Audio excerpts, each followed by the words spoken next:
سرنگ کے دوسرے سرے پر جب وہ باہر نکلے تو سامنے صبح کا دھندلا سا اجالا پھیل رہا تھا۔ جنگل کی خاموشی میں پرندوں کی چہچہاہٹ اب ان کے لیے سکون نہیں بلکہ خوف کا باعث تھی۔ عارف کی حالت بگڑتی جا رہی تھی۔ شاذل وہ فائل، اس میں ایک صفحہ غائب ہے۔ کیا مطلب؟ شاذل نے حیرت سے پوچھا۔ وہ آخری صفحہ وہ میرے پاس نہیں تھا، وہ تمہارے باپ کے پاس تھا۔ عارف کے اس انکشاف نے شاذل کے قدم روک دیے۔ میرے والد؟ وہ تو 10 سال پہلے ایک حادثے میں جان بحق ہو گئے تھے۔ عارف نے تلخی سے ہنستے ہوئے کہا۔ وہ حادثہ نہیں تھا شاذل، وہ اسی فائل کا نتیجہ تھا۔ تمہارے باپ DIG کے راز جانتے تھے، اسی لیے انہیں رستے سے ہٹا دیا گیا، اور وہ آخری ثبوت تمہاری اسی پرانی ڈائری میں ہے جو انہوں نے تمہیں مرنے سے پہلے دی تھی۔ شاذل کا سر چکرانے لگا۔ اس کا مطلب تھا کہ یہ دشمنی 3 سال کی نہیں بلکہ دہائیوں پرانی تھی، اور اس کا مرکز اس کا اپنا خاندان تھا۔ تو کیا میں اب تک اپنے باپ کے قاتلوں کے لیے کام کر رہا تھا؟ شاذل کی آواز میں ایک ایسا کرب تھا جو روشنی کا دل چیر گیا۔ اب وہ تینوں مفرور تھے۔ پولیس ان کی تلاش میں تھی، DIG کے گنڈے ان کے پیچھے تھے، اور سچ ابھی بھی ادھورا تھا۔ عارف کو علاج کی ضرورت تھی اور شاذل کو اس ڈائری کی جو اس نے برسوں سے نہیں کھولی تھی۔ روشنی نے اپنے بھائی کا ہاتھ تھاما۔ ہم مل کر انہیں ہرا دیں گے بھائی۔ لیکن عارف کی نظریں دور آسمان پر تھیں جہاں بادل بھیڑ سے گہرے ہو رہے تھے۔ اسے معلوم تھا کہ یہ تو صرف ایک چھوٹا سا معرکے کا اختتام ہے، اصل جنگ تو ابھی شروع ہوگی، جب وہ شہر میں واپس جا کر سانپوں کے سر کچلیں گے۔ شاذل نے عارف کی طرف دیکھا۔ اگر ہم بچ گئے تو میں تمہیں دوبارہ گرفتار کروں گا عارف خان۔ عارف مسکرایا۔ اگر ہم بچ گئے ASP صاحب تو شاید میں خود کو تمہارے حوالے کر دوں گا۔ جنگل کی دھند میں وہ تینوں سائے آگے بڑھتے گئے، جبکہ پیچھے ویلی سے اٹھتا ہوا دھواں آسمان کو چھو رہا تھا۔ جنگل کی سرد ہوا میں خون کی بو اور بارود کا دھواں رچا ہوا تھا۔ عارف کا سر روشنی کی گود میں تھا اور وہ اپنی کنپتی انگلیوں سے عارف کے زخم کو دبانے کی کوشش کر رہی تھی تاکہ بہتا ہوا لہو رک سکے۔ شاذل کچھ دور کھڑا اپنی گن کو ری لوڈ کر رہا تھا، لیکن اس کی نظریں بار بار اپنی بہن اور شخص پر پڑ رہی تھیں جسے وہ دنیا کا سب سے بڑا گنہگار سمجھتا تھا، مگر آج اسی گنہگار نے اس کے باپ کے قاتلوں کا سراغ دیا تھا۔ عارف، آنکھیں کھولو پلیز۔ روشنی کی آواز میں التجا تھی اور آنکھوں میں آنسو کا سیلاب۔ تمہیں کچھ نہیں ہوگا، دیکھنا ہم ابھی کسی ڈاکٹر کے پاس پہنچ جائیں گے۔ عارف نے تکلیف کی شدت سے آنکھیں موند رکھی تھیں، لیکن روشنی کے لمس نے اسے عجیب سی زندگی دی۔ اس نے دھیرے سے آنکھیں کھولیں اور روشنی کے بھیگے ہوئے چہرے کو دیکھا۔ روشنی، میں نے اپنی پوری زندگی نفرت اور بدلے میں گزاری۔ مجھے لگا تھا کہ میں پتھر بن چکا ہوں، لیکن تمہارے اس معصوم پیار نے مجھے توڑ دیا۔ شاذل قریب آیا اور سادہ لہجے میں بولا۔ باتیں کم کرو عارف، ہمیں یہاں سے نکلنا ہے۔ DIG کی ٹیم جلدی ہی یہاں پہنچ جائے گی۔ اس نے عارف کو سہارا دے کر اٹھانے کی کوشش کی، مگر عارف کے منہ سے ککرا نکلی۔ وہ تینوں ایک پرانے لاوارث کیبن میں پہنچے جو جنگل کے بیچوں بیچ چھپا ہوا تھا۔ شاذل نے روشنی کو باہر پہرا دینے کا کہا اور خود عارف کے زخم کی صفائی کرنے لگا۔ تمہیں میرے باپ کے بارے میں کیسے پتہ چلا؟ شاذل نے پٹی باندھتے ہوئے پوچھا۔ عارف نے دیوار سے سر ٹکا دیا۔ 10 سال پہلے میں صرف ایک معمولی لڑکا تھا جس کے پاس کھونے کو کچھ نہیں تھا۔ تمہارے باپ انسپکٹر ہارون میرے علاقے میں تعینات تھے۔ انہوں نے مجھے جرائم کی دلدل سے نکالنے کی کوشش کی تھی، لیکن انہوں نے مجھے ایک بات بتایا تھا کہ وہ ایک ایسا گروہ کے پیچھے ہیں جو قانون کی وردی پہن کے قانون کا خون کر رہے ہیں۔ انہوں نے وہ فائل بنائی تھی، مگر اس سے پہلے کہ وہ اسے عام کرتے انہیں ہٹا دیا گیا۔ عارف کی آواز بھر آ گئی۔ مرنے سے چند گھنٹے پہلے وہ مجھ سے ملے تھے۔ انہوں نے کہا تھا کہ اگر انہیں کچھ ہو جائے تو ان کے بچوں کا خیال رکھوں، مگر میں ڈر گیا تھا شاذل، میں بھاگ گیا، اور پھر میں خود اسی گندگی کا حصہ بن گیا جس سے تمہارے باپ مجھے نکالنا چاہتے تھے۔ میں نے تم سے بدلہ لینے کا ڈرامہ اسی لیے کیا تاکہ میں تمہارے قریب رہ کر اس فائل تک پہنچ سکوں، مگر مجھے نہیں معلوم تھا کہ تمہاری بہن مجھ سے واقعی محبت ہو جائے گی۔ شاذل کی مٹھیاں بھیج گئیں۔ تم نے میری بہن کو استعمال کیا، اس کی محبت کا سہارا لیا جو مقصد تھی۔ عارف کی آنکھوں میں نمی آ گئی۔ ہاں، میں نے غلطی کی۔ میں نے سوچا تھا کہ میں اسے چھوڑ دوں گا، مگر جب اس نے وہ زہر پیا تو مجھے احساس ہوا کہ میں نے صرف اسے نہیں بلکہ اپنی ضمیر کو بھی مار دیا ہے۔ شاذل باہر گیا تاکہ وہ اس ڈائری کو تلاش کرنے کی منصوبہ بندی کر سکے جو اس کے پرانے گھر کے اسٹور روم میں کہیں دبی پڑی تھی۔ اندر کیبن میں روشنی اور عارف اکیلے تھے۔ کمرے میں صرف ایک پرانی لالٹین جل رہی تھی جس کی زرد روشنی عارف کے چہرے پر پڑ رہی تھی۔ روشنی خاموشی سے اس کے پاس آ کر بیٹھ گئی۔ اس نے عارف کا ہاتھ تھاما۔ اس کا ہاتھ ٹھنڈا تھا، مگر روشنی کے لمس نے اسے حرارت ملی۔ تم نے مجھ سے اتنا بڑا جھوٹ کیوں بولا؟ روشنی نے دھیمی آواز میں پوچھا۔ عارف نے اس کے ہاتھ کو مضبوطی سے پکڑ لیا، کیونکہ میں عارف خان تھا، وہ گینگسٹر جس کے دل نہیں ہوتا۔ مجھے ڈر تھا کہ اگر میں نے تمہیں سچ بتا دیا تو تم مجھ سے نفرت کرو گی، اور اب تم مجھ سے نفرت کرتی ہوگی نا؟ روشنی نے اس کی آنکھوں میں دیکھا۔ وہاں کوئی مکاری نہیں تھی، صرف ایک پچھتاوا تھا۔ نفرت کرنا چاہتی ہوں عارف، مگر نہیں کر پا رہی۔ تم نے جو کیا وہ غلط تھا، کیونکہ جو تم نے میرے بھائی کے لیے کیا اپنی جان خطرے میں ڈالی، اس نے مجھے اسے سوچنے پر مجبور کر دیا۔ عارف نے اسے اپنے قریب کیا۔ اگر ہم یہاں سے زندہ نکل گئے روشنی، تو کیا تم ایک ایسے انسان کو موقع دو گے جس کے ہاتھ خون سے رنگے ہیں، مگر جس کا دل صرف تمہارے لیے دھڑکتا ہے؟ روشنی نے اپنا سر اس کے کندھے پر رکھ دیا۔ پہلے زندہ بچنا سیکھو عارف خان، تمہاری سزا یہ ہے کہ تمہیں زندہ رہنا ہوگا میرے لیے۔ یہ ایک جذباتی لمحہ تھا جہاں ایک مجرم اور ایک معصوم لڑکی کے درمیان تمام دیواریں گر گئی تھیں۔ وہ جانتے تھے کہ وہی موت رقص کر رہی ہے، مگر اسی لمحے وہ دونوں ایک دوسرے کے لیے مکمل تھے۔ اگلی صبح شاذلی نے فیصلہ کیا کہ وہ بھیس بدل کر اپنے پرانے گھر جائیں گے۔ عارف کی حالت تھوڑی بہتر تھی، مگر وہ ابھی کمزور تھا۔ ہمیں بہت احتیاط کرنی ہوگی، شاذلی نے کہا۔ شہر کا ہر ناکہ ہماری تلاش میں ہے۔ ڈی آئی جی نے ہمیں دہشت گرد قرار دے دیا ہے۔ وہ ایک پرانے ٹرک میں سوار ہو کر شہر کے حدود میں داخل ہوئے۔ روشنی نے چادر اوڑھ رکھی تھی، جبکہ عارف اور شاذلی نے مزدوروں کا لباس پہن رکھا تھا۔ جیسے ہی وہ اپنے پرانے گھر کے قریب پہنچے، انہوں نے دیکھا کہ وہاں پولیس کا پہرہ ہے۔ یہاں سے اندر جانا ناممکن ہے، روشنی نے کہا۔ ناممکن تو ممکن بنانا میرا کام ہے۔ عارف نے ایک تیز نظر شاذلی پر ڈالی۔ شاذلی، تم روشنی کو لے کر پیچھے گلی سے جاؤ، میں سامنے سے ان کی توجہ بھٹکاؤں گا۔ تم پاگل ہو، وہ تمہیں دیکھتے ہی گولی مار دیں گے، شاذلی چلایا۔ مجھے کچھ نہیں ہوگا ایس پی صاحب، آج ایک گینگسٹر کو قانون کے لیے قربانی دینی دو۔ عارف نے روشنی کی طرف دیکھا اور مسکرایا۔ اپنا خیال رکھنا۔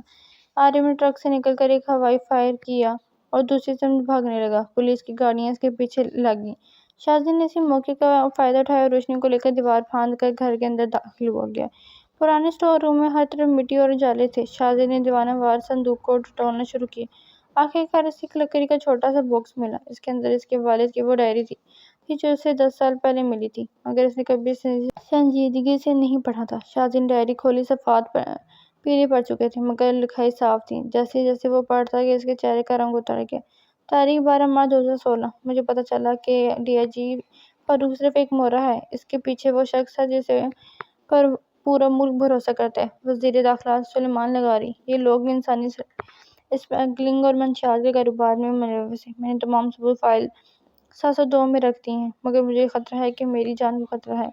اگر مجھے کچھ ہو جائے تو یہ ڈائری شاذلی کو دینا، مگر تب جب وہ ایک مضبوط آفیسر بن جائے۔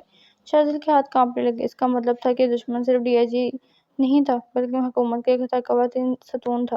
اچانک کمرے کا دروازہ زور سے کھلا۔ سامنے ڈی آئی جی فاروق اپنی ٹیم کے ساتھ کھڑا تھا۔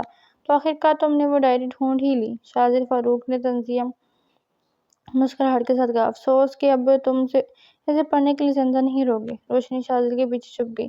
بھائی، اسے چھوڑ دو فاروق، تمہارا مسئلہ میرے ساتھ ہے، شاذلی نے غصے سے کہا۔ مسئلہ اب اس ڈائری کا ہے، فاروق نے گن تان لی۔ ختم کرو انہیں۔ ہسپتال کی سفید دیواروں اور فضا میں پھیلی جراثیم کش ادوا کی بو روشنی کے لیے اب اتنی اجنبی نہیں تھی۔ عارف کو ہوش آئے 2 دن بیت چکے تھے، اور ان 2 دنوں میں روشنی جیسے ایک نئی زندگی پائی تھی۔ شاذلی اکثر ڈیوٹی اور کیس کی فائلوں میں مصروف رہتا، جس کا فائدہ اٹھاتے ہوئے روشنی اپنا زیادہ تر وقت عارف کے کمرے میں گزارتی۔ کمرے کی کھڑکی سے ڈھلتے سورج کی نارنجی کرنیں عارف کے چہرے پر پڑ رہی تھیں، جو اب رفتہ رفتہ اپنی اصل رنگت میں واپس آ رہا تھا۔ عارف نے آنکھیں کھولی تو سامنے روشنی کو پایا، جو بڑے انہماک سے اس کے لیے سیب چھیل رہی تھی، مگر اس کی تمام تر توجہ عارف کے چہرے پر تھی۔ اگر تم اسی طرح مجھے دیکھتی رہی تو ڈاکٹر کو میرا بلڈ پریشر چیک کرنے کے لیے دوبارہ آنا پڑے گا۔ عارف نے خشک لبوں پر ایک شرارتی مسکراہٹ ابھری۔ روشنی ہڑبڑا کر پیچھے ہوئی اور اس کے گالوں پر گلابی رنگت تیرنے لگی۔ میں تو بس دیکھ رہی تھی کہ آپ کی پٹی بجنے والی ہے یا نہیں۔ عارف نے اپنا ہاتھ بڑھا کر روشنی کا وہ ہاتھ تھام لیا جس میں چھری تھی۔ اس نے نرمی سے چھری اس کے ہاتھ سے لی اور سائڈ ٹیبل پر رکھ دی۔ پھر اس کا ہاتھ اپنے ہاتھ میں لے کر اپنی آنکھوں سے لگا لیا۔ جھوٹ بولنا سیکھ لو روشنی، ابھی تمہارا چہرہ سارا سچ کہہ دیتا ہے۔ عارف کی آواز میں وہ مخصوص خرد پن تھا جو اب ایک عجیب سی مٹھاس میں بدل چکا تھا۔ آپ بہت ضدی ہیں عارف خان، روشنی نے نیچی نظروں سے کہا، مگر اپنا ہاتھ اس کی گرفت سے نہیں چھڑایا۔ ضدی نہ ہوتا تو کیا تم جیسی شہزادی کو ایک گینگسٹر کے دل میں جگہ ملتی؟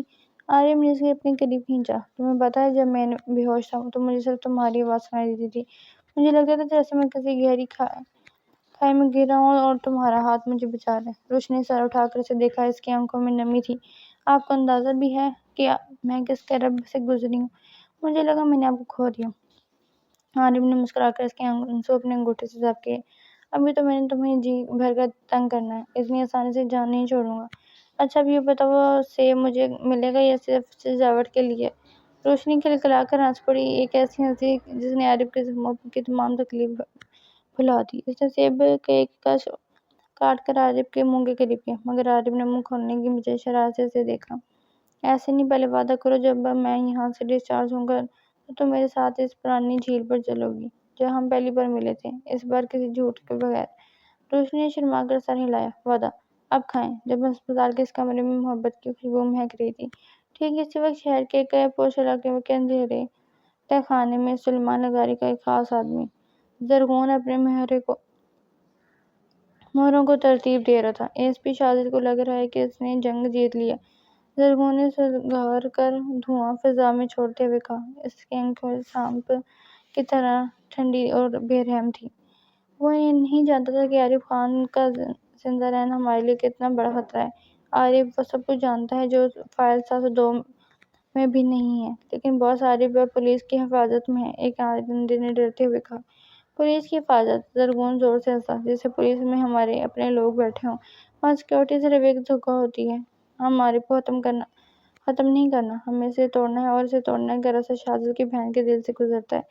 شاذل اپنے آفس میں بیٹھا ان تمام کڑیوں کو جوڑنے کی کوشش کر رہا تھا جو اس کے باپ کے قتل سے شروع ہو رہی تھیں۔ اسے احساس تھا کہ فاروق کی گرفتاری صرف برفانی تو دے سکتی ہے ایک سرے سے، اصل مجرم ابھی بھی آزاد ہے۔ اچانک اس کے ٹیبل پر رکھا سرکاری فون بجا۔ دوسری طرف کوئی بول نہیں رہا تھا، صرف آنسو کی آوازیں آ رہی تھیں۔ ہیلو، کون ہے؟ شاذل نے سختی سے پوچھا۔ ایس پی صاحب مبارک ہو، آپ نے ایک مورے کو مار گرائے۔ لیکن بادشاہ بھی سلامت ہے۔ لیکن ایک بھاری اور مشینی آواز سنائی دی۔ اپنے بہنوئی کا خیال رکھیے، کہیں ایسا نہ ہو کہ ہسپتال کے یہ کمرہ اس کی آخری آرام گاہ بن جائے۔ فون کٹ کے شاذل کے ماتھے پر پسینہ آ گیا۔ اس نے فوراً ہسپتال کی سیکورٹی کو الرٹ کیا اور خود وہاں کے لیے روانہ ہو گیا۔ اسے لگ رہا تھا کہ وقت ریت کی طرح اس کے ہاتھوں سے پھسل رہا ہے۔ رات کے 2 بج رہے تھے۔ ہسپتال کے کوریڈور میں خاموشی کا راج تھا، سوائے نرسنگ اسٹیشن پر موجود ایک آدھا نرس کے۔ روشنی عارف کے کمرے میں موجود صوفے پر اونگھ رہی تھی۔ عارف جاگ رہا تھا، اسے اپنے ارد گرد کے ماحول میں ایک عجیب سی بے چینی محسوس ہو رہی تھی۔ اچانک کمرے کا دروازہ خاموشی سے کھلا۔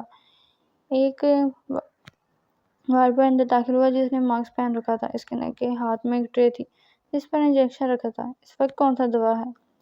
عارف نے ہوشیاری سے پوچھا۔ اس کی گینگسٹر والی جبلت بیدار ہو چکی تھی۔ آپ کی نیند کا انجیکشن ہے سر، وارڈ بوائے نے دبی آواز میں کہا۔ عارف نے غور سے اس کے ہاتھوں کو دیکھا۔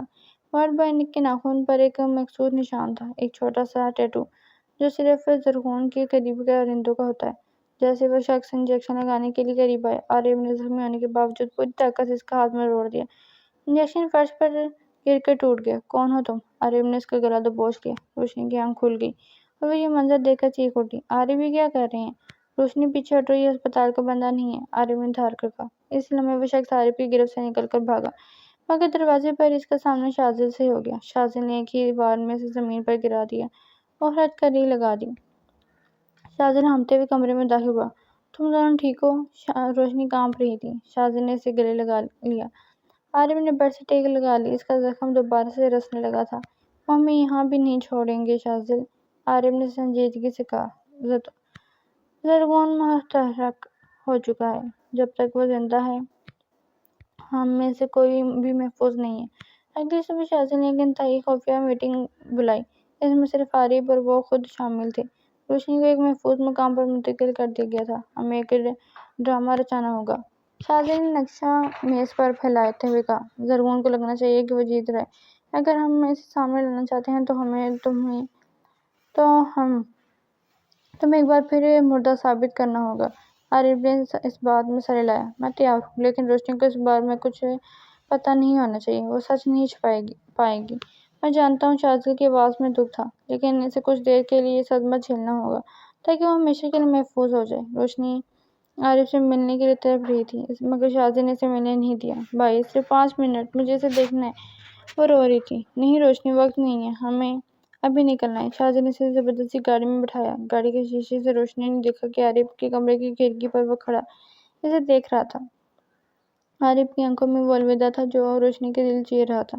اسے نہیں معلوم تھا کہ یہ ایک منصوبے کا حصہ ہے۔ اسے بس یہ لگ رہا تھا کہ عارف ایک بار پھر اس سے دور جا رہا ہے۔ شازیہ روشنی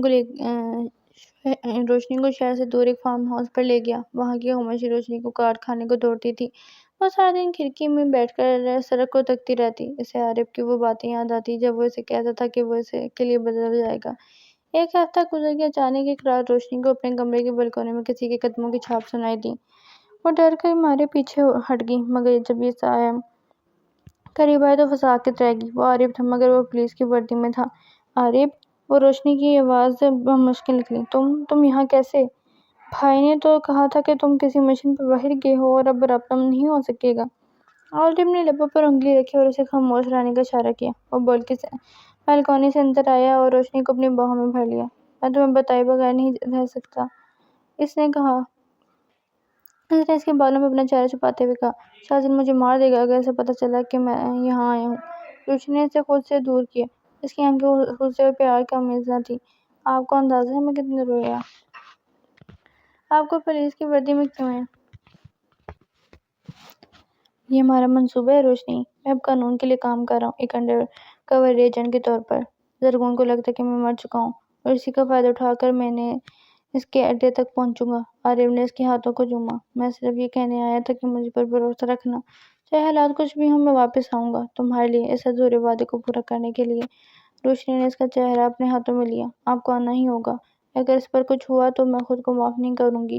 عارف نے اسے ایک بار پھر گلے لگایا۔ کچھ نہیں ہوگا، اب میں اکیلا نہیں ہوں، تمہاری دعائیں میرے ساتھ ہیں۔ وہ کچھ دیر وہیں بیٹھے رہے، چاندنی کی روشنی میں ایک دوسرے کا ہاتھ تھامے، یہ جانتے ہوئے کہ کل ایک بہت بڑی جنگ ان کا انتظار کر رہی ہے۔ عارف کو دل چاہ رہا تھا کہ وہ یہیں رک جائے، اسی سکون میں، اس محبت میں، مگر فرض اور انتقام کی آگ اب بھی باقی تھی۔ اچانک چاند کی مدھم روشنی بالکونی کی فرش پر رقص کر رہی تھی۔ جب عارف نے آخری بار روشنی کے ماتھے پر اپنے لب رکھے، مجھے اب جانا ہوگا روشنی، تو سیدھا سحر سے پہلے مجھے اپنے ٹھکانے پر پہنچنا ہے۔ روشنی نے اس کی وردی کے آستینے کو مضبوطی سے تھام لیا، جیسے وہ اسے جانے سے روکنا چاہتی ہو، مگر عارف کی آنکھوں میں موجود عزم نے اسے خاموش کر دیا۔ وہ خاموشی سے اس اندھیرے میں غائب ہوتے دیکھتی رہی۔ اس کا دل اب ایک انجانے خوف سے بوجھل تھا۔ اگلی صبح قیامت بن کر آئی۔ ٹی وی اسکرین پر چلنے والی بریکنگ نیوز نے روشنی کی دنیا اجاڑ دی۔ سمندر کے قریب گودام میں خوفناک دھماکہ، انڈر کور ایجنٹ عارف خان کی ہلاکت کی اطلاع۔ روشنی کے ہاتھ سے پانی کا گلاس گرا اور کرچی کرچی ہو گیا۔ وہ وہیں فرش پر ڈھیر ہو گئی۔ شازیہ جب فارم ہاؤس پہنچا تو اسے اپنی آنکھیں بھی سرخ تھیں۔ اس نے روشنی کو سہارا دینے کی کوشش کی، مگر وہ ساکت ہو چکی تھی۔ 3 دن گزر گئے۔ روشنی نے نہ کچھ کھایا تھا نہ پیا۔ وہ بس بالکونی میں بیٹھی آسمان کو تکتی رہتی۔ شازیہ اس کے پاس آ کر بیٹھا اور ایک چھوٹا سا ڈبہ اس کی طرف بڑھایا۔ یہ عارف نے مجھے دیا تھا کہ اگر وہ واپس نہ آیا تو تمہیں دے دوں۔ روشنی نے لرزتے ہاتھوں سے وہ ڈبہ کھولا۔ اس میں ایک انگوٹھی تھی اور ایک چھوٹا سا نوٹ۔ روشنی، میں نے کہا تھا نا کہ میں بدلے کے لیے تمہارے پیچھے پڑتا، مگر حقیقت یہ کہ تم وہ روشنی ہو جس نے میرے اندھیروں کو ختم کر دیا۔ اگر میں واپس نہ آؤں تو اداس مت ہونا، کیونکہ میں تمہارے اندر کی اس پاکیزہ محبت میں ہمیشہ زندہ رہوں گا۔ تمہارا اپنا عارف۔ روشنی نے وہ انگوٹھی اپنے سینے سے لگا لی اور پھوٹ پھوٹ کر رو دی۔ ایسا لگا جیسے وہ عارف وہیں کہیں اس کے آس پاس موجود ہے۔ اسی وقت شازیہ کے فون پر ایک میسج موصول ہوا۔ اس نے پیغام پڑھا اور اس کے لبوں پر ایک پراسرار مسکراہٹ آ گئی۔ اس نے روشنی کے کندھے پر ہاتھ رکھا اور اسے کھڑکی کی طرف دیکھنے کا اشارہ کیا۔ فارم ہاؤس کے گیٹ پر ایک کالی گاڑی آ کر رکی۔ اس میں سے ایک شخص باہر نکلا، جس کا ایک بازو پٹی میں بندھا تھا اور چہرے پر زخم کے نشان تھے، مگر اس کی آنکھیں کی چمک وہی پرانی تھی۔ روشنی کی سانس تھم گئی۔ وہ دیوانہ وار نیچے کی طرف بھاگی۔ گیٹ کے پاس پہنچ کر وہ رک گئی۔ سامنے عارف کھڑا تھا، زندہ اور سلامت۔ دھماکے سے چند سیکنڈ پہلے اس نے سمندر میں چھلانگ لگا دی تھی اور شازیہ نے اسے خاموشی سے بچا لیا تھا۔ عارف نے اپنی بانہیں پھیلا دی اور روشنی بھاگ کر اس کے سینے سے لگ گئی۔ شازیہ کھڑا مسکرا رہا تھا۔ نفرت کی آگ بجھ چکی تھی، بدلے کی تپش ختم ہو گئی تھی اور اب صرف ایک نئی صبح کا آغاز تھا، جہاں عارف خان اب ایک گینگسٹر نہیں بلکہ روشنی کی زندگی کا محافظ تھا۔ ختم کھڑا مسکرا رہا تھا۔ نفرت کی آگ بجھ چکی تھی، بدلے کی تپش ختم ہو گئی تھی اور اب صرف ایک نئی صبح کا آغاز تھا، جہاں عارف خان اب ایک گینگسٹر نہیں بلکہ روشنی کی زندگی کا محافظ تھا۔ ختم۔